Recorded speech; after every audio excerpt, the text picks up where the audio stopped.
Welcome to Don't Sweat It, the podcast, the place where men drop the mask and speak their truth. SWEAT stands for speak with emotion and trust, because real strength starts with real conversations. We're diving deep into mental health, addiction, sobriety, and all the emotions we're told to bury. No sugarcoating, no tough guy act, just raw stories and unfiltered chats. So lean in, open up, and let's do this together. Because gentlemen, it's time to sweat it out. Right, we are here. Don't Sweat It, the podcast. We're in a new studio. We've got some new guests. We've got our very first female guest. So we have Charlie and Alex from Stop Ketamine UK. And we're just here to bear all today. Exactly. So welcome, guys. Welcome Thank to the you. pod. Thank you for having us. Thank you. Gizla, you wanna say anything about Chime it? in. You wanna chime I in? was completely daydreaming there. Just, I haven't heard an intro from you for quite a while. We haven't done one of these for a while, have we? So No. I might be a little bit rusty. Nah, never rusty. Let's mate. start off with what Stop Ketamine do Yeah, Yeah. and what you're trying to do for people who are addicted to the substance. I think that's gonna be you, Charlie. Yeah, that would be me. So I set up the charity about 5-6 months ago now, I think, after losing my best friend to ketamine addiction. So we basically, what we work as is kind of that support system to people to be able to then get the help.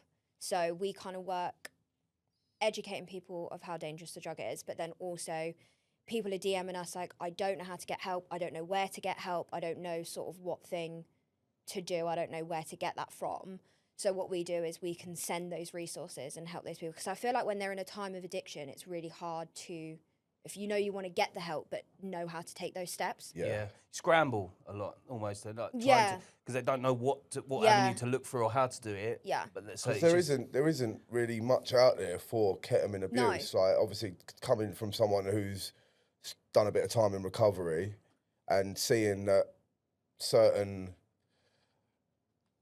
aspects of recovery, so you got Cocaine Anonymous, Narcotics Anonymous, Alcoholics Anonymous, but then there isn't one actually aimed at ketamine. And what I was finding was during these meetings, there was a lot of youngsters coming in and doing it on their ketamine because there wasn't anywhere else for them to go. Yeah. So there isn't much out there for it, No. like, which is sort of where Yeah, you guys so are coming in. we're the UK's first and only ketamine-focused charity, and obviously we only set up a fair few months ago. So there's a massive gap for it, considering how big the jump has been. I think it's like 530% increase since COVID on the amount of people doing ketamine, and we're the only charity out there. It's insane. do you think that's down to the affordability against other drugs as well? Yeah, 'Cause for I sure. It's I a lot think- cheaper than Yeah. isn't it, really? I think it comes down to not only the affordability, but how short the high is. Yeah. Because if you think that people as young as 12 are taking it, that's the youngest that we've heard of personally as a 12-year-old, and you think it peaked in COVID because you could go upstairs, do a line, do a key, whatever, and the high lasts 30 minutes. You can come downstairs for dinner and no one knows you were ever high. And it's not going to do things like affect your appetite No. and things like that the way No. cocaine is. It's No. visually. And you're in and you're out of the high Yeah. in 30-45 minutes. I don't know That's how it. people are doing this anyway, because every time I've done Ket, it's absolutely knocked my tits off. Yeah. To the point where I don't I've got no tolerance towards it. So I don't know Yeah. how people. I can't get the fact that, like, for me personally, seeing, like, we were raving from an early age, weren't we? Like, early age. And it was all about pills, wasn't it? Pills. But before that, it was the older lot with the crack, and then it went on to the pills, and then it was the coke. And now, what I'm seeing is now raves. No one's dancing. Everyone's just sitting around the it's so floor, different. stepping over people Yeah. at the rave. At And I just boom thought, like, time. how's it got to this? Like, This is just different. It's completely different demographics now, though, isn't Mm-hmm. it? You know, a rave when we were raving, and I hate to give away my age here, but when we were raving, there weren't loads of phones in the air and that sort of stuff. Like During the everyone was war. just enjoying, like Uncle Albert. But no, but again, you know, and I get it. Like Fabric, for instance, I remember being in Fabric and they had the beds there, and you know, when I you're remember kind the of beds. on pills and whatnot, occasionally you'd be like, I'm going to go and have a cuddle with a stranger, because that's what it would be. But that was as far as it went. Now, like you say, you're stepping over people. It's either people just sitting around the floor, like in KOs or off their box on something, or just phones in the air. Just so nobody's there enjoying it. It's a completely different demographic now. it's got to be, as well, one of the most vulnerable drugs as well, because I couldn't imagine being somewhere where I haven't got my wits around me. That's it. Because I've seen it firsthand. I've seen people, like kids in KOs, getting their stuff just took getting out their stuff out of their pockets from pockets, yeah, people. exactly. That's a massive part of it as well, and that's what we try and educate kids on as well. And we say, obviously, there's a risk of the drugs itself and what it can physically and mentally do to you. But also, on the other side of it, you've got the side where it messes with your mental health to the point that lots of people have committed suicide on it and post being on it. Yeah. And trip hazards and things like that, because you can't move your limbs. You can't, You're not frozen. aware of you. You're You're paralysed. frozen. Like, anyone could do anything to you if you're in a K-hole, and there's literally fuck all you can do about it. And they do as well. And, That's the dark side of it. And that's They what's do. really scary, because not only it's like, yes, at the moment, like, ket's being mixed with fentanyl and something called nitazine, which, have you guys heard of nitazine? No. So it's 10 times more potent than fentanyl. It's like new synthesized thing. And in the UK at the moment... Is it actually in the UK as well? Oh, God. Yeah. So you think... That's crazy. You do that, and that's a different level of anything. But if you are in a K-hole and you're on your own, you get lost, you fall over, you could do anything. Like, that's what's really dangerous. Like you say, like, when you're completely out of it, anything can happen. And I think as well, so I'm just going to chime in with you, Alex, because as I understand it, you have you've got your own page pushing sobriety, which is sobriety from ketamine and things like that. Yeah. So I'd like to get your take on it and how you've what led you to get to that point and your own experiences as well. Yeah, so I mean, ketamine was weird really, because I didn't try it till really late into my drug use. I'd already tried cocaine, weed, MDMA, pills. I didn't try ket till I was about 17. And Still a young age though. Yeah, it's still quite young. And yeah, I didn't really pick it up for another few years. And then I started using it at the end of a night out, do you know what I mean? Just to bring me back down, to chill out. When I used to use it, Yeah, and so anyway, it just got progressively worse, and I was using it on a daily basis. I was using up to 3.5 grams a day, which is like 60 quid a day. And I would purposely try and get in a K-hole. So yeah, that was going on for about, I'd say, close to a year. Your tolerance would have built up as well. So the more you're trying to put yourself in that K-hole, the more you're having to take, the more you're spending. I mean, but it was a job of work financing that as well. Yeah, I would basically go to work just to be able to pay for my ketamine, come home and do loads of ket, and then do the same the next day. And it just got to the point where, I was getting K cramps. I was getting serious like psychosis. But will you explain what K cramps are to people? Yeah, sure. I don't know about this. K cramps is basically it happens when you've used like a massive amount of ketamine at like long-term use, and basically it crystallizes in your bladder. So it almost forms like a wall of crystal in your bladder, and then it starts cutting into your bladder. So then it can cause things like incontinence, ket cramps, which is like severe pain. So the incontinence, hence why a lot of these youngsters are ended up with catheter bags. Exactly. So so with the K cramp, so it will shrink your bladder to the size of a ping pong ball. So most long-term ket addicts have a bladder the size of a ping pong ball. Wow. So where you can hold, I watched this doctor talk about it, you can usually hold, I think it's like 100 millilitres or something in a regular bladder. You can only hold 10. So they'll be going to the toilet literally constantly, and then that's what causes incontinence. But not only urine incontinence, it causes other incontinence as well. So a lot of the ugly side of the drug is being in an adult nappy for years. And then a lot of the addicts that we've spoken to have had to have bladder reconstruction surgeries and everything like that, which is crazy. And this sort of thing isn't being, advertised as consequences of this. It's a really unglamorous side to the drug. Like, people think so it's this all fun the kids party out there drug. listening, Yeah. K cramps and nappies is not a route you want to go That's your down. future if you do it. Do you know what I Not mean? worth it. It's one of the most really not. painful things that I've ever experienced. Yeah, I didn't know about K cramps. I've heard of it, but I didn't actually know the ins and outs of it. It was only ever something I did at the end of a night out to level me out after taking like MDMA or something like that. But I never really got heavily into it because I didn't actually like it. So yeah, interesting. I never knew about K cramps. Sorry, just while we're on the K cramp stuff, it makes you like urinate jelly and blood. So that's when the ketamine actually crystallizes and then it comes out as jelly. So like if that ever starts happening to anyone, like you need to go and see a doctor ASAP, because that is telling you that your bladder is shrinking and that you are urinating crystal jelly. So get it, So- Do get you it not checked. think to yourself, like, I know for myself, I do, don't get me wrong, I've let over the years, I used to disregard my health and stuff, but if I started pissing bloody jelly, I would be sitting there going, I think I need to slow down.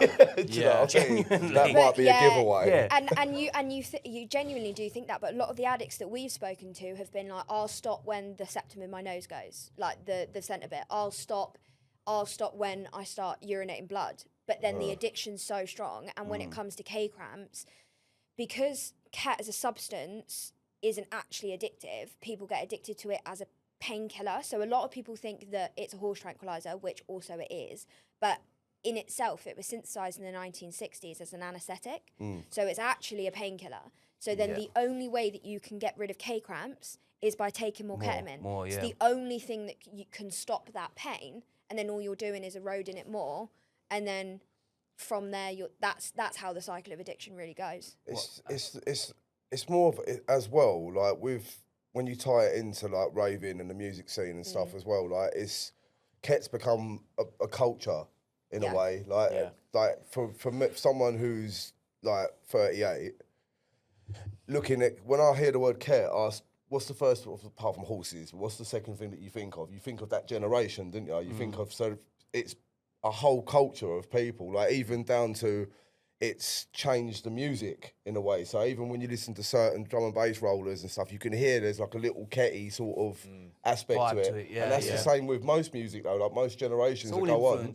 Like even down to the Beatles, that was like weed, wasn't it? And then it was psychedelics and stuff, and that changed the music. Like Jefferson Airplane was like This is what I mean. So it's made a massive impact, ket has, and that's the problem. People don't realise the problems that come with it. So thank you for sharing that. That's crazy. And just going back to you, what you was in heavy addiction with it, Alex. What catalysed that sort of mindset change? Like I need to stop this, and I want to go down the path of sobriety. Because you're still a young fella, so yeah, I'm 24, so for me, much younger than me. Yeah.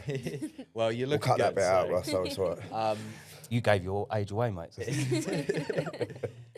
Yeah, I'd say for me it was the ket cramps. When it started affecting my health severely, that's when I really started realising. I went to the doctors about it, and then I finally opened up to my parents about it. Did the doctors know what it was straight away when you? Well, actually, the doctors didn't really help me that much, and this is why I want there to be more awareness spread about it. Because I was going to say, I don't know.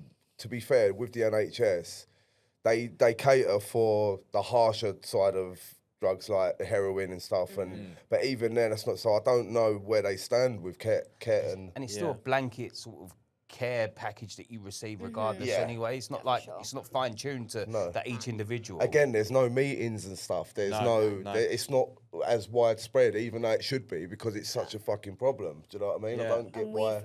We've had nurses and stuff from urology, so obviously like the bladder department, and we've had people come up, like email us and stuff and be like, can you do drop-in education sessions? Do you know what? That's actually really good that they're doing that. Which is something that obviously we're looking at doing, but how scary is that the doctors and nurses They don't know. on a ward that will be dealing with ketamine bladder don't know enough about ketamine that they're having to reach out to us? How fucking scary, because that shows that there's such a gap in what education is out there. And it's a mini epidemic in itself, you know, the ketamine abuse. So they should be. They need to bring that up in line with. They need to catch what up they're with seeing, the way society is going, unfortunately. Well, get this right. So I went to the doctors and I told him everything about my use of ketamine. And he said he thought it was gastritis, which is like stomach gastroenteritis, is it? Gastritis. So it's where the stomach inflames. And he said it was that. And I was like, are you sure it is? Because I've literally been abusing ketamine for the past couple of months, and now it's happening now. And he gave me gastritis medication and sort of shooed me out the door. And I just felt like, well, that was pointless. Like I didn't even get anything solved. So honestly. Yeah, I mean, to be honest, doctors aren't great anymore. He was probably a locum. Was it your GP? Local probably GP, a locum. yeah. And likely it is. They were probably on ChatGPT, and I shit you not. I took my little boy to the doctors about 3 weeks ago because he had a pain in his leg, and the doctor was on ChatGPT. Really? That's fucking mental. That's terrifying. Imagine like surgeons did that. I get it. As well. I question why. We question why, and I was like, well, because I'm not a paediatrician. You know, I'm a general practitioner. I get that, but Jesus, like you're putting a lot of confidence in me right now. But anyway, I digress. So so the doctors put it down to that. Did you push Did you keep pushing? Or? I actually didn't. I felt a little bit ashamed, really. Yeah. After I got back from the doctors, I was like, well, I've literally opened up to him, And he didn't give you what you want. really help me. So then I just sort of went back to using for a bit, and it wasn't until I actually moved out of my parents' house and I set up a plan to stop, and I moved in with some family friends, and that's where it really helped me change my life. It was almost like rehab, really. Yeah. Sometimes you need a drastic change like that. Like Exactly, I only think the reason I stopped bashing cocaine so much was because I moved out of my area. I moved where my wife is from, a completely different area. I moved over that way, and I didn't have any numbers, and I didn't go out of my way to source numbers. Yeah. There was an occasion where I would go back to my old area and pick up and things like that, but it wasn't nowhere near as frequent, so it allowed me to kind of slow down a little bit. But so I get that. That's very similar to how I kind of got away from the heavy cocaine use. And so going back to you, Charlie, because you've been going with Stop Ketamine UK for about 6 months. Yeah. So I've got a question about the whole, as we were talking about the epidemic of it. Yeah. Why do you think so many people will turn to ketamine? Apart from, as we were saying, about the affordability of it and the short-term high. As a whole, why do you think it's coming up so much around, I suppose in front of like other drugs and stuff? I think because it's so normalised in the rave scene and it's so normalised in youth culture now that I think a lot of people see it as well because it's a class B drug that it's categorised the same as weed. So can it be that bad? Yeah. They don't see it as coke or crack or heroin that are all class A's. They're seeing it as, well, it's just a bit of cat, it's cheap, it's class B, same as weed. What could go wrong type of thing. Mate, but methamphetamine used to be legal, mate. Used to get in pharmacies. Do you know what I mean? And they are looking at recategorising it to a class A, but who's to say that that's going to make much of a difference? Yeah, it probably won't. Really. No, I doubtful. It'll just carry a higher punishment if you get caught with it or caught distributing it. But let's be honest, if people are financing a lifestyle from it, it's just like anything else. They're gonna find a way in order to get it to people and stuff. So it's not gonna make any difference. No. It's just like the prohibition back in the 1930s in America.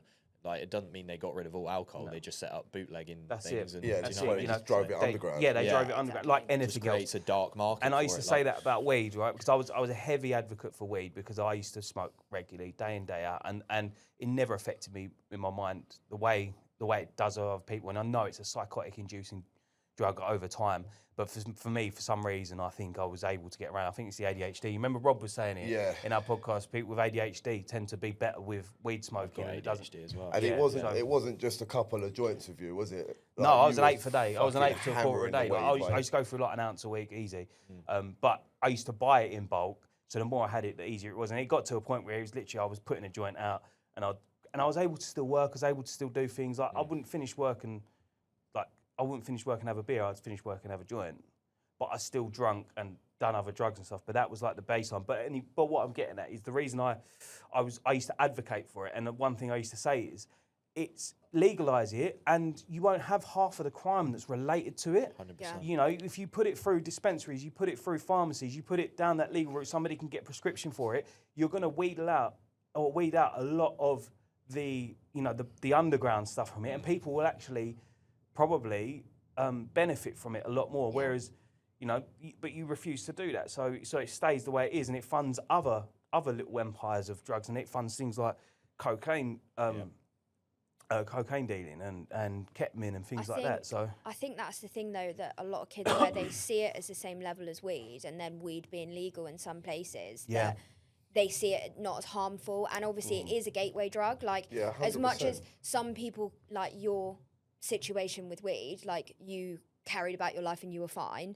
It doesn't happen. It doesn't happen for everyone. No. So that legalization is like in itself. Like everyone thinks, because people will start with that and then be like, "Well, it's just a bit of cat." Like I know people that have been sectioned, like good friends of mine, have been locked up and sectioned, and because they've just smoked themselves into oblivion. Like so, even that's got like, even though a lot of people will say, "Oh, weed's alright," but it won't. It'll create psychosis. Yeah, it'll make you paranoid. Like it's all these things that people don't talk about. If you abuse anything, it's gonna cause a problem. Anything in excess is a problem. Right.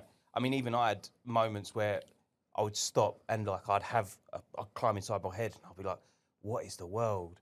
What is that life? What are scary we? moment, like- And my heart would start going. It's like a panic attack, and I'd have to stop myself and be like, Oh, that's "You horrible. are, you are existing. You are this. Just stop thinking about it, Russ." Because of, and I feel like that would be the start of me going into like psychosis. But I Yeah. was able to get away from all that. But again, I stopped everything. I kind of, my only vice now is a coffee, and I do that in excess. So pretty soon, that's, I'll be shaking like a lunatic. But no, it's very interesting because it is a gateway drug, and it's a gateway drug that is much more harmful than cannabis or something. And cannabis is also a gateway drug. I think alcohol's a gateway drug.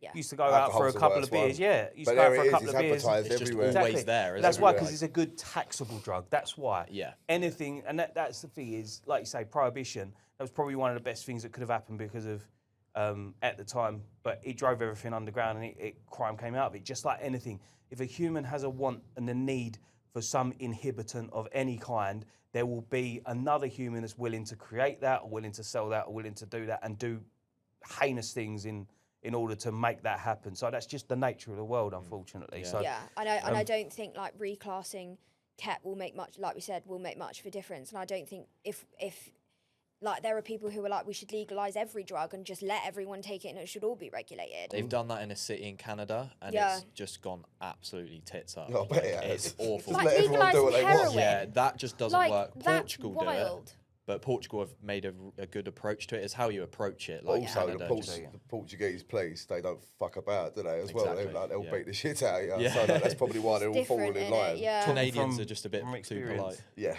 That's a story for another.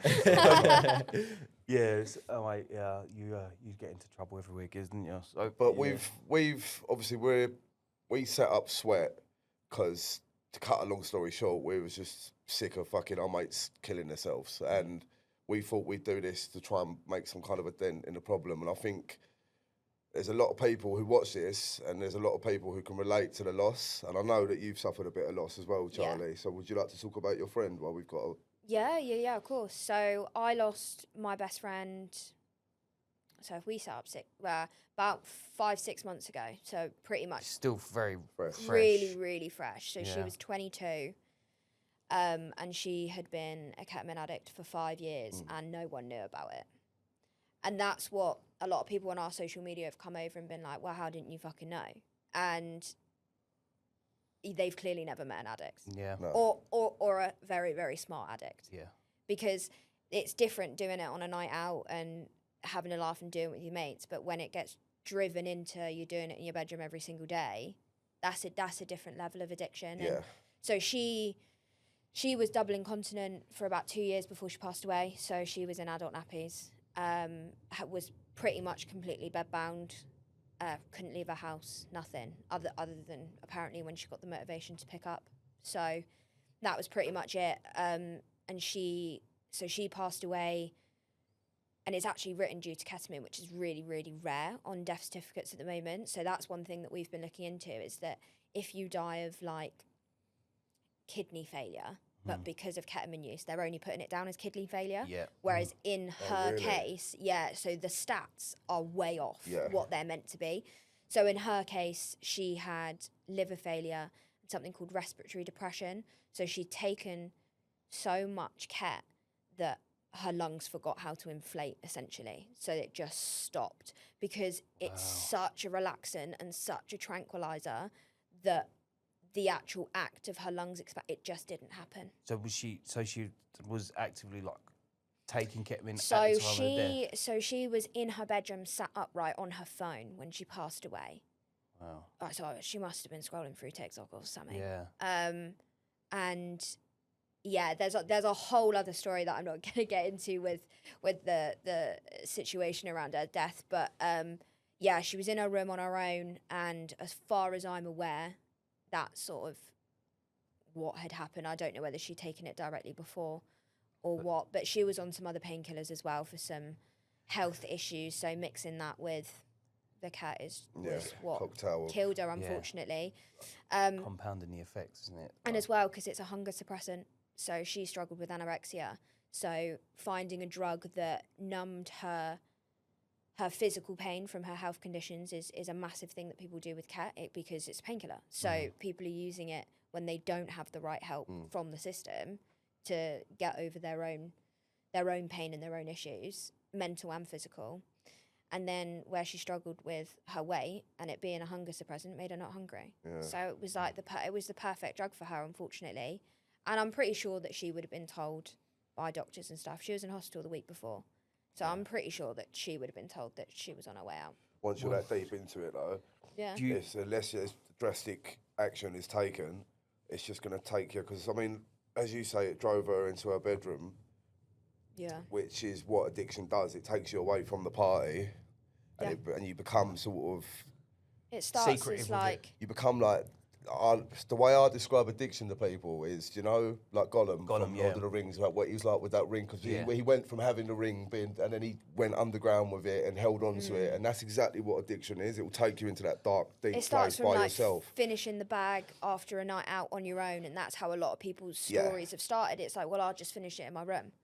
Oh, then actually, like, now I'll buy an extra bag so I can do some when I'm at home. And then you've not even gone to the rave and you're doing something. And that's what a lot of people have said, that how they've slipped from partying into addiction. Socially doing it to... That's exactly how it happened to me. Yeah. And I think ketamine's such a drug to do on your own, because you don't have to worry about what people think of you. No, you because you put could be your vulnerable music by on. yourself. Exactly. Yeah. And I used to like that escapism, just being on my own and like watching documentaries and getting in like a really weird headspace, because no one was there to see it, so I could just. And you be enjoy your own myself. company. Everyone does. Yeah. It's not like doing coke on your own where you're twitching at the windows, seeing people in the bushes Yeah, and that's stuff like that. Like that's a different kind of completely isolation. different. And that's Watching horrible porn as up well. for 3 hours. You know what I mean? Free, Like, that's lightweight, like 8 hours. Page 89 on Wanking porn. yourself into oblivion. Looking for a bit of production value. But again, it's equally as dangerous to do it, because of when that is with the cocaine, it's like, oh, that seems like a good idea. I'm going to get on it on my own. The second you do it, you're like, this is horrible. shit. This is horrible. What? But I'm going to do another live now. Oh, fucking hell. Like, I'm going to leave that there. And I remember even doing it before. Like, I was like, I got the packet, and I'm like, right, flick it in the room somewhere, and I'm like, I'm going to just, and I hear it ping, and I'm like, and I know straight away, I heard it land somewhere. I'm like, it's over there somewhere. Oh, what, just to get it away Just from to get you? away from me. And like 10 minutes later, I'm like, that's over there somewhere. I'm gonna, and I'm looking for it. And then you're looking for it when you've just thrown it. Yeah, because he's trying to hide it. Yeah, from because I yourself. don't want to do it anymore. Because I'm like, I know it's good. Right, that's but it, I've That's had your enough. body rejecting it. It's almost like your body saying, I don't want to do this That's shit what we anymore. were talking about on the way up, wasn't Yeah, it? On the yeah. drive up, that's what was it- your body that's- rejecting it. yeah. I was throwing it down the toilet with the ket. I also had a coke problem as well for a while, but with the ket, I started throwing it down the toilet. I'd pick up an eighth, do like 2 or 3 lines, go, and what am I then doing? throw the rest of Yeah. it down the toilet. I'm like, what am I doing?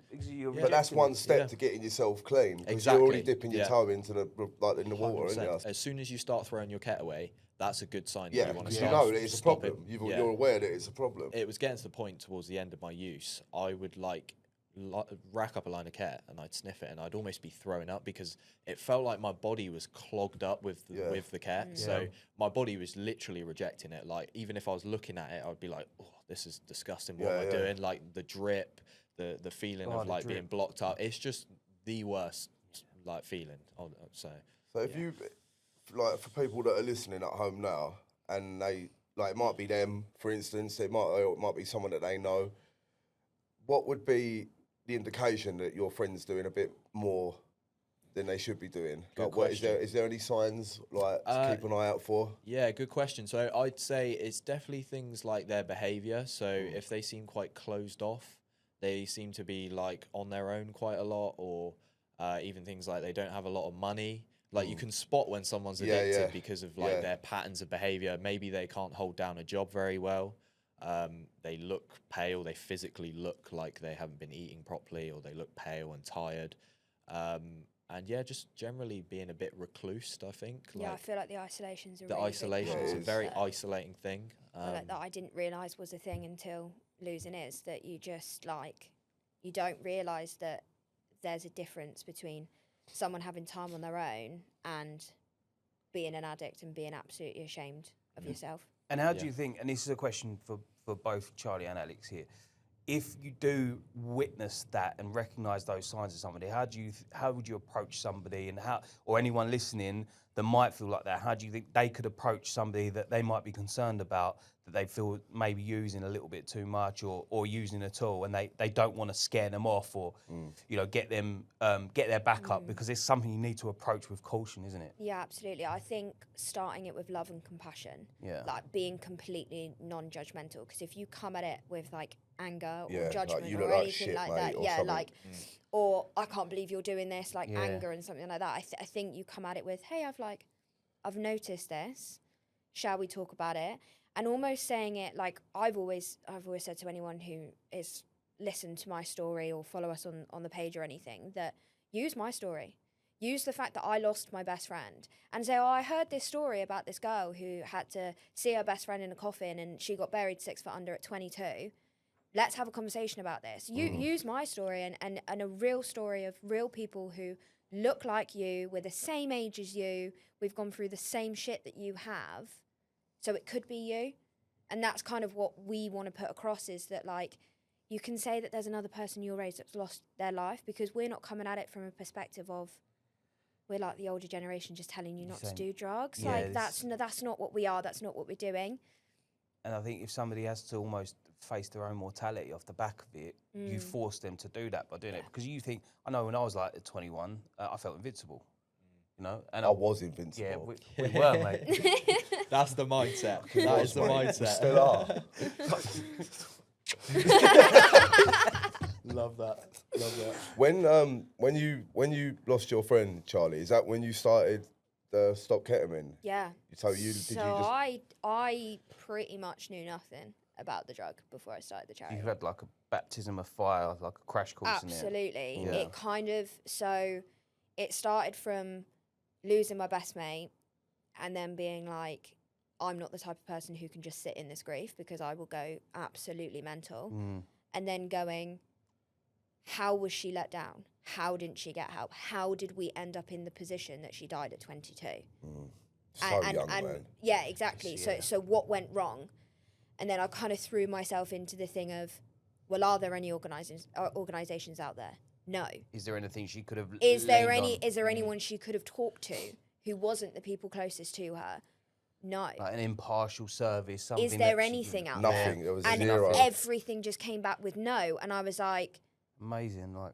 okay, well, I have to be that voice, because I do not want someone else to go through what I've gone through, because yeah, it was definitely a baptism of fire going into it, but I don't want anyone to know the heartache of losing their best friend. No, like it's awful. it's not. It's horrible. Yeah, it's Horrible. yeah. I know that obviously Having you gone guys through have- it, yeah, but it is one of the worst things you can It go is. through.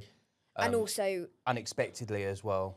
yeah, getting a phone call at whatever time in the morning, being told to sit down because your best friend's mum's calling you and saying, I need you to plan the funeral because I can't do it. It's not like your nan dying where you know it's Kind going of to half happen. It's expect it, or prolonged. somebody that's got a long It's illness sudden. and that sort of thing. Yeah. So you were speaking earlier about being asked to go in and do learning sessions with nurses, and you said that your friend was in hospital the week before. Yeah. Do you think that there may have been some lack of, I suppose, lack of knowledge attained to that, why the doctors weren't like, right, we need to keep you in, we need to do this because of you. Yeah, you might, like as you said, you reckon she probably, or they had told her she was on death's door or whatever. But that's my guess. But yeah, the way that potentially she was, people presume that they would have. Do you think that there was, like, if they knew more about ketamine and the constant use and stuff, they go like, right, no, we need to keep you in, we need to monitor this. I know that there's always a chance that in hospital she could still used and whatnot, but do you think there was a disconnect there, or a lack of learning and knowledge? Yeah, for sure. I think where ketamine is so new in the rise of like the drug field anyway, because the actual addiction and all of that is actually really new. Like, yes, it's been used for a while, but how bad it's got. And I think they professionals call it the postcode lottery a little bit when it comes to hospitals and doctors and things, because some are really clued up on it. And then you've got some hospitals and doctors, like where we're from, where they won't give you any help unless you're clean. So they won't give you any painkillers to get over the K-cramps unless you're clean. But then no one will test you to see that you're clean. Why so is that? they Is it- basically they're worried just, about mixing medication. I honestly don't know. But then there are some Almost like a places in the punishment. UK where they will give you the pain meds and then wean you off of it. So there are drug services down in our area that are trying to bridge that gap. But yeah, I think it's just so Yeah, you can't get yourself clean and then we'll help you. Yeah. it's Get so, yourself it's clean, so you've already, but you don't counterproductive. need your help. I You've need got- help getting clean. Do you know, Like, yeah, this is the That's whole... so counterproductive. It's like, he's like the same as, like, say, somebody you come across, you know, on the streets. Get off the streets, and then you get a job, because that's exactly what they have to do. Yeah. You need a bank account so you can get paid into your bank account from a job. You need an address so that we can. Yeah, You know, there's such a horrible sight, and it clearly bleeds over into other things like this. Get clean, and then we'll help. Doesn't make any sense. Just It makes me want to grab the mic. redundant. It's Oi, so redundant. NHS, liven yourselves up. Yeah, literally. know what I mean? And it's like, and I know that it's not any specific person's fault, it's the way that the system's built, but that's what we're trying to change and be that advocate for those people. Like, and I know she was in a very privileged position, and that's why I don't think a lot of people would have seen it from her. She had private healthcare. Yeah. She was in a position where she was up here in London, and I was taking her to doctor's appointments thinking it was for her anorexia, but it wasn't. It was for her cat bladder. So she had a lot more resources than most, and she still passed away. But she was offered rehab, and she was offered those services. I found out from her therapist, who's now been working with me and helping our educational packages for the charity, because they're so cut up about what happened to her. But she turned it down. She turned rehab down. And then with that, that's really hard, because only she could have stopped herself. That's it. That's what you're saying. And that's where we kind of need to stop. Like, we never want to blame the addict, and an addiction is a disease, and that is really true. But also, if you're being handed the help, you have to be in a position to take it. The only way you're going to change, we've said this hundreds of times, and you can only help yourself. You have to be the You've got to want catalyst to. in your own change. We've actually had this conversation plenty of times, haven't we? Like, you've got to want to do it. Like, once you've hit that rock bottom, it's either you can keep like going fucking spiraling, or do you think, right, I'm here now, I've got to climb out of it. And what's horrible is, like, for me as well, like, you have to, something diabolical has to happen for you to actually make a decision and make a change. And it's a very cliche statement, but it is relevant. It's like, you can't help someone that won't help themselves. No. Exactly. And it is very cliche, but that's exactly that. And if you offered the help, that's got to be a very damaging blow, is knowing that she was also offered the help and didn't take it. I get a lot of DMs on my Instagram, because obviously I do little stories every now and saying, like, if anyone wants to have a chat, I'm here. If anyone wants to talk, and it's like clockwork. Every Sunday or Monday, it normally is. Because there's the remorse in it Yeah, for the weekend. and then what I do is now, because I've tried helping so many people in terms of, like, I've gone to meet people to take them to meetings, and they haven't turned up and stuff like that. So now what I say is, okay, let's pick this conversation up on Wednesday, because then I know it's giving them that time then. But I guarantee, like, 8 times out of 10, they don't even come back. Yeah. Do you know what I mean? Yeah. So it's you've 'cause got to want everyone's it. all action when they're in that sort of when they're in that the hangover. Yeah, stage. but it's all like what action, Alex innit? was saying, isn't it? He was saying he was buying it and then putting it in the toilet. So it's like when it's the same kind of thing. It's like they know that what they're doing is wrong, and they know that they need Can't help. help it. You can't, But then can't you stop. and then you get thrown. But this is when you guys are coming in, and this is where I think, honestly, hats off to both of you for doing it. Yeah, Thank you. Thanks for having us massively. as well. That's- Thank you. It's our privilege to have you guys. So, and you made a decent journey up to see us. So, This is what I've got to say as well for people that don't know. These two fresh-faced youngsters, right? They have travelled all the way from fucking Devon this morning. No, you've got not this Devon. wrong. We had this conversation. I said to We're him, I said, "You come from Bournemouth." Bournemouth, mate." Oh, that's Not why. that far. That's why I was being so synthetic. That's why he was like being really nice about it. And I you was said- like, fair, it is like 3 hours. But it's Yeah. not that bad. Have you never been to You Bournemouth guys before? said, you was like, oh yeah, it took us a few hours to get here, and I was like, from Devon, that's like a 5-hour journey Where at did I best. get like, Devon from? Well, I thought you guys because were your from Brighton, didn't geography I? is awful. Yeah, my you friend. said Brighton. I thought you guys were from So Brighton. you're from Hertfordshire. No, No. I'm from South London. We're I from live South in London. London. Well, yeah, bruv. okay. We're both from South London. Right. Just FYI, But I live in the sticks. Yeah, now. I've moved to I live Hertfordshire.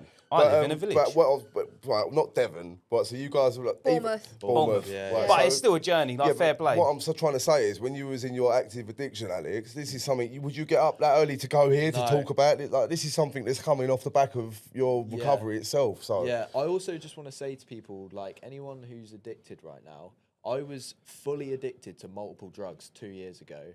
And since I've got sober, in that 2 years, my life has just got infinitely better. Crazy how it happens, Opportunities man. just expand. Trust and me. like I just throw myself at challenges now because I know I'm just going to grow as a person. So like, I just want to say to anyone who's addicted right now, don't give up, because you can change your life within a matter of a few weeks and then live to your wildest dreams. Yeah, And it does. It we've gets seen better that and better. What a firsthand, haven't statement, we? well done. We'll cut that bit out. We're helping a Please. guy called Freddie, and he's amazing. I love Freddie. Large up, Freddie. I bloody love Freddie. Freddie is amazing. Freddie, you sound like a Freddie, good we guy, love mate. you. So he's 19, and he DM'd me pretty much my first week of starting the charity, same time that this one messaged me, and he was like, I want help stopping, and I was like, okay, cool. And then he was like, can I meet you guys at Boomtown? And I was like, sick, yeah, let's do it. Threw away his cat at Boomtown's been sober since. Go on, Freddie. Go on, Freddie. And he's Love it. been So making proud of Freddie. videos. He's started making content now, helping Yeah. others, and that's a massive thing in recovery. That's the spider And web we, that you're creating. Yeah. right there. Exactly. This is what I'm saying. This is, and you just keep going, and it eventually. It's beautiful, Yeah, yeah. and you're helping people along the way. Like, And it's- you know about you coming to the event that we're doing on the 4th in Brighton. Yeah, so we met this guy who runs drum and bass events, and he was like, can you come do harm reduction? And we were like, yeah, of course, sick. Like, obviously drum and bass is like the main place where ketamine happens. Yeah. I was like, but we're only coming if my little angel Freddie gets to do a set, 'cause he's a DJ. So Oh, he's doing wicked. his Yes. first There's gonna be a set. lot of He's connections doing his made it. first drum and Yeah. bass set Yeah. in Brighton, That's and he's advocating doing right it there. sober. Yeah, good boy. We'll have to get on the mic. 100%. Listen, I'll even get on the mic. I ain't Yeah, spat come bars in on. 20 Right, we years, all but I'll going even get on the mic. Yeah, 100%. Dust off the old notebook, get yeah, the bars no, out. definitely, definitely. So, what do you? This is a question I'm going to say for the charity. Where do you see the charity going now over the next 12 to 24 months? Because you've made some amazing forward motions already in the first 6 months. So Yeah, it's hats been. off. Thank you, appreciate it. It has been mental. It's been a lot of sleepless nights, but so we've already done our first school talk. So I've got a meeting with all of the head teachers for Dorset, every head teacher of the school in the area. So that's kind of where we're starting. Is me and Alex are going to go sort of sell our educational package so we can do a talk in every single school. We then want to Brilliant. expand from there to do as many schools as possible. We've had a lot of teachers from other areas say, can you come and do a school talk? We're like, absolutely, yeah, of course we can. Youth centres, we've had a fair few that we're going to give our educational talks at. So that's basically what's going to look, what our winter months will look like. And then our summer months will be like we did at Boomtown, active on sort of like, Excellent. yeah, and giving the harm reduction whilst we're there of what it really looks like, how it can turn from this party drug into the addiction. And I think what a lot of people don't understand is that even taking it every weekend for a month or 2 months can give you that damage and can give you cat bladder. And that's what people think. They're like, oh, well, I only do it like every weekend, or I only do it this. Only it doesn't take that long for it to really, and that's what we sort of say. And a few other drugs charities have a bit of a different stance on it than we do, but we say that there is no way of taking drugs safely. No. We can never teach you a safe way to take drugs. The only safe way to do it is to not take the do drug. it. Yeah, And that's it. There's a lot of like drugs organizations out there that are like, we teach you how to, if you spit out the, what is it, the drip? The drip, yeah. If you spit that out, then you've got less chance of having it crystallize and things like that. But That's really shit It advice. still gets in your but bloodstream. it still gets like, in your it's bloodstream, Just spit and it out. and Yeah. it's still, and Waste it of money. still could be. Sorry, It's still. sorry, that was bad taste. Well, Yeah, Pardon the but pun. but it still could be mixed with anything, and there is Exactly that. no safe way to No, take drugs, there's and there not. never will be. Yeah, and there's, to be honest though, there's advice that's given is poor. That's just as poor as it can get. You say the only safe advice and the only good advice you do is just don't do it. But Just don't how do many it, yeah. people Yeah. are going to, you know, you're going where you're trying to get at the core of it and the initial stages with schools and stuff like that, so that Yeah. they're getting in their head. Because I remember somebody coming into school when I was probably 13 talking about this was ecstasy. and talking about their friend that took the one pill and died because it was laced with something. And I remember it. Like the cliche, like the old. Yeah, where but the this guy actually jumped out of a happened to this window guy. and. But this actually happened to this guy. It was his best friend from.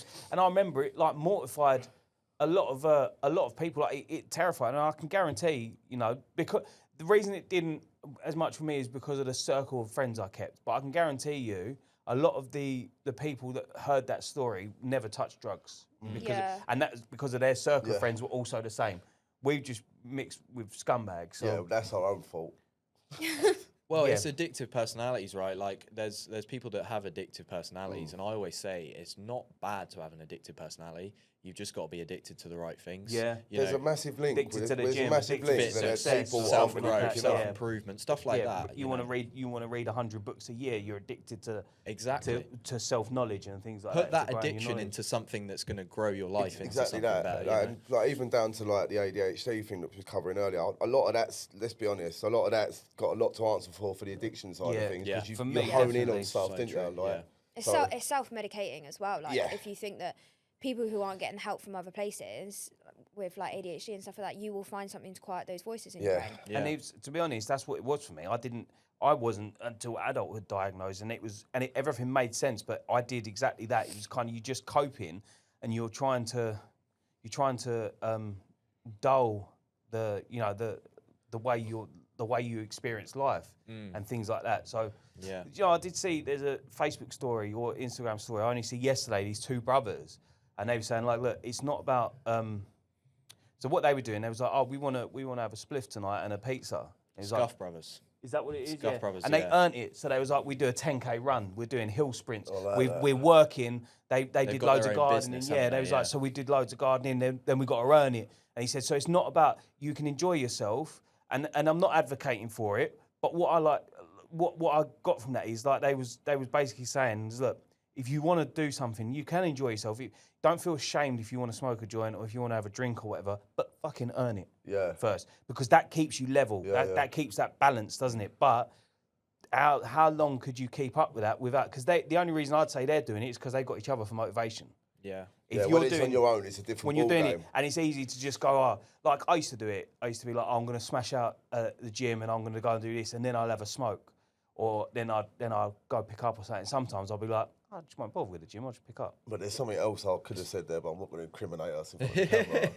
When we used to, and then, you know what I'm trying to say? Victorygram. Yeah, why did you say that? Beep, beep. You will blur that bit out. I don't even know what that is. Yeah, but again, that's that, isn't it? Mate, who cares? It's about the past is the past. It's about like accountability, right? Like I definitely say for especially young men, it's great to have a group of like-minded individuals who keep pushing you to be better. If you can find a roommate or if you can find a business partner or a gym partner to keep pushing each other, that is the best thing, especially for young men. Well, I feel like this is where we go now, because obviously what you're saying, a lot's happened in the space of where you've got clean. I think now, because we're all on different frequencies. Like, so for instance, if you're at a low frequency, you're gonna just have that around you and people. So when you start elevating, all the people that were there, you haven't got to get rid of them. They just disappear, and then you start going towards another kind. You operate at different vibrations, mate, and that's exactly what happens when you go into a higher level and your vibrations change. It's happened to me. I've there's people that I've spent my whole life around that now are no longer part of my life, or I don't see them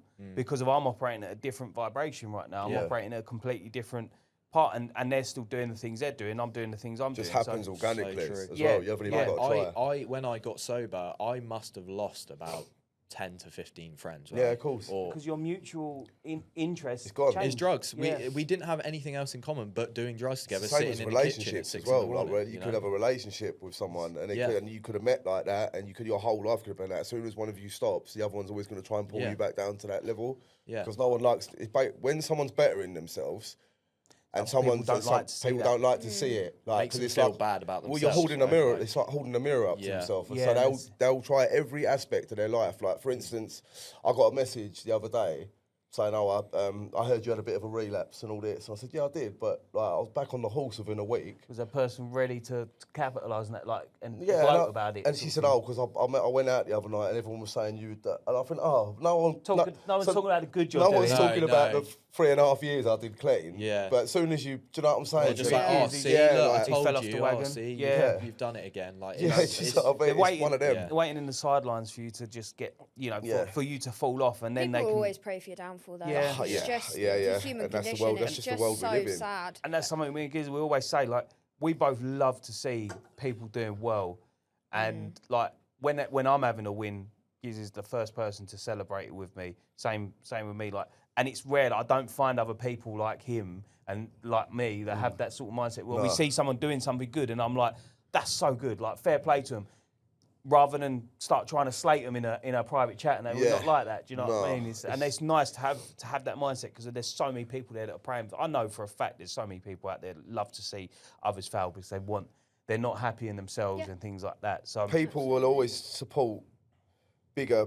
Just say like even in like the drum and bass scene, like I'll drop something like an EP or a mixtape or something like that out there, and I think a lot of my friends haven't shared that. And I think that's cool, but then they're sharing bigger Some random artists. celebrity that You they just don't think, even know. If my mate had a company where he's selling socks, like it could be something minute, like he's selling I don't know You'd still coasters. share it. I'm buying socks for Christmas, bro. Yeah, do you know what I mean? Yeah. Like it's crazy, like, Yeah, but that's just the different people. So where are you supporting me? Go get a law degree and let me play. Yeah, Fucking what sort of friend are you? We found that a lot with the charity page, though. Like, we found that a lot. So, like, our social media girl who helps us out, like, she's got a big following on socials and stuff, and sending it to a lot of people that have got like big followings, or people that we sort of know from our area and stuff, or people that knew my friend won't share it, and you're like, why? Why?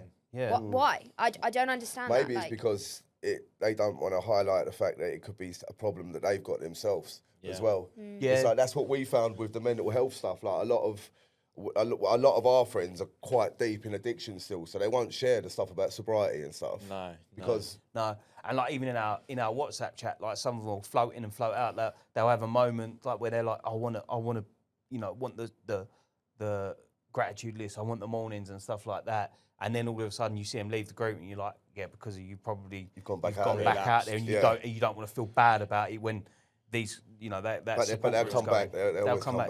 Yeah, and I will say, like, as well, on a positive note as well, the energy that you put out, you will start attracting people on that same vibration, like we were saying. Law of attraction. I may have lost maybe 10, 15 friends, but I've made 20 in the last 2 years. Power, and man. we're all like doing amazing things. Yeah. Like, I'm part of like a calisthenics group. Oh, We nice. go and do like the calisthenics at the bar, so shout out Iron Collective. And yeah, there's just a group of amazing young people that are all making videos, you know, stuff like that. So they do say, like, if you surround yourself with 5 millionaires, you'll become the sixth, and that is exactly that. It's what you become. Thing is, though, I just don't know any millionaires. If there's any millionaires out there, we're all here right now. Yeah, there you go. Look, remember this here's the 4 conversation. millionaires. Where's number 5 and 6, people?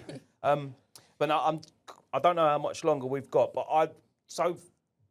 I've learned a lot about you guys, your stories, and thank you so much for being so candid. I think it would be good for us to finish up with a kind of a short story or a testament to somebody who might be listening and wondering how they can turn it around. Like, have you got stories of someone successfully doing that apart from yourself, because you're a testament to that? But you know, somebody that's the best story of somebody turning themselves around. well, I think we obviously mentioned him earlier, but little Freddie, Large up Freddie. Massive story for us. So he has been so dedicated, and a lot of his time was because he is a DJ in the scene, like it is in the drum and bass world, and the free parties and all of that. Like, apparently it's like, obviously it's massive in that sort of genre of music in that area. But with him, he came out raving with us at Boomtown, didn't he? And this one, completely sober, doesn't drink alcohol, anything, and he looks like the most off of his tits out of It's anyone. mad, isn't it? Because you're just involved. Yeah, and I feel high off the Yeah, atmosphere. Yeah, because that's a thing as well. Yeah. Like, it's crazy. vibing it Also, before we touch on it, what was Boomtown like? Oh, it was unreal. mate. Was it crazy? We want to go back. It was so good. It was It was my life-changing. first Boomtown. Yeah.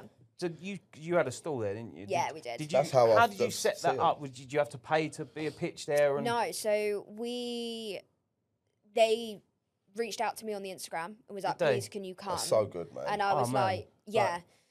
We've had a fair few festivals reach out already, Nice. actually. What are we doing wrong? Creamfields. Why aren't we getting this? We'll talk to them Yeah, after. Creamfields messaged us a week before the event, like literally on the Monday, and their event was on the Saturday, and I was like, I don't think you understand how I can't turn it around that quickly, but thanks. No. So But we'll there'll be do a time where Creamfields you'll be and able stuff next to year. reach them all Yeah, for Yeah, eventually. Jesus, yeah. So what we sort of set up was, I got some bean bags and stuff like that. So just a really chill vibe. We have our merch. We've got our bucket hats and wristbands and. Can I rubbish. just say you did an amazing job, by the way. Like Thank the you. fact that Charlie just started the charity, Yeah. and that we were at Boomtown. It was kind of surreal seeing like the Stop Ketamine tent and the bean bags and all the wristbands and Yeah, stuff. So I nice. just want to say like. I'm just amazed at I what you love you, do, man. and I've got so much admiration for you Thank and you. respect. And Let's just I'm take so this glad we moment. got Appreciate connected. Charlie. Yeah. Thank you, No, guys. Yeah, well done. Well done. Yeah, so we had the bean bags and stuff, and more of like a chill thing, like come sit down, have a chat. And a lot of people just came over, and it's like, oh, what's this about? Why did you set this up? I've never seen this charity. They just saw the word ketamine and came over. A lot of people were like, I was a gonna lot of say that, people yeah. were like, are you selling cat? And I was like, can you not see the big fuck off The big stop that's in stop front of there. it? But all right. No, I thought they said free. Yeah, I thought it literally. said shot.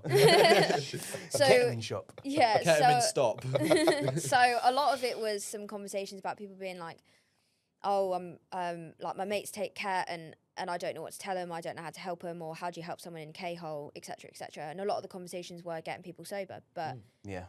I know that we're sort of pressed for time, but our best story is probably Freddie, and he's got a lot of inspiration from you, and I think hearing Alex's story and hearing how dedicated he is to sobriety and seeing that, and I think as well on a different level of like seeing another guy doing it, and I think that's why your guys' stuff is so good. Like the mental health is such a big part of addiction. It's such a big part of something that people don't talk about with men in general. Like, and I think it's so important. And having Alex being so open about his story, I think has really helped. Thank you. Lovely. Look, guys, I think we are wrapped up now. Cool. I don't know if we've overran or not. We'll know find when out. we'll find out. So thank you so much for coming. It's been a pleasure. Thank you, guys. Stop Ketamine UK in the building. You doing gun fingers? I don't know what I was doing. Yeah,